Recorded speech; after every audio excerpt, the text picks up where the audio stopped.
guys, welcome into my office room today. We are going to get this cabinet built to store some of my work supplies. So this is by the brand Brottar. Follow along as we get it built. Let's get building. So this Brottar cabinet was super easy to build. I built it all by myself with the screwdriver that was provided in about 40 minutes. If you had an electric screwdriver or drill, this would definitely go a lot faster, but it's definitely doable with the one that is provided in this set. I really like the instructions. They were nice and clear and simple, and I was able to build it all by myself, which is always a plus because I don't have to wait around for someone else.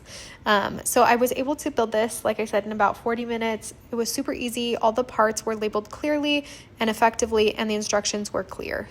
I have a couple of these style of cabinets throughout my house for different reasons. I have them under my projector screen as like a built-in shelving system. I also have one in our toy room for toys, and then this one is going to go in my office to hold storage supplies, but would also be great for like a coffee cart or either an entryway table and so forth. You could put one together or you could do many. I really like that just because it is so versatile, and this one has not only soft close hinges, but it also is push to open and close, which is super nice. And the mechanism was super easy to install for myself. It worked great with no ease, and I didn't have to even do that much adjusting. I was also surprised about the weight of this item. It was actually rather weighty, which means that it's going to stay in place a lot easier.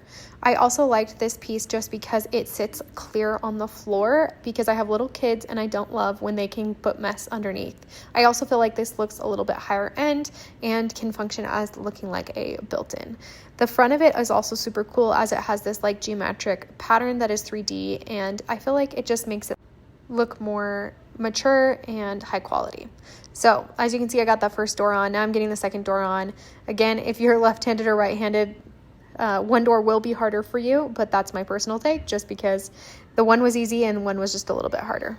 So after this cabinet was built, I went to move on to styling it. I thought that that was the next best option, and just because this one is more of a natural tone, you can style it with so many different rooms and or decor pieces. All in all, thank you so much for following along as I built this cabinet. It's perfect to hold all of my like supplies for my business, which is super great. I love the push to open and close of that, just because it sometimes keeps my kids out of it a little bit easier. But thank you so much to this brand for gifting it to me in exchange for this video. This was super easy and nice to build. I did it in about 30 minutes. Bye guys. Also, if you had a power drill, that would definitely speed up your time. If not, it does include that little screwdriver. See ya.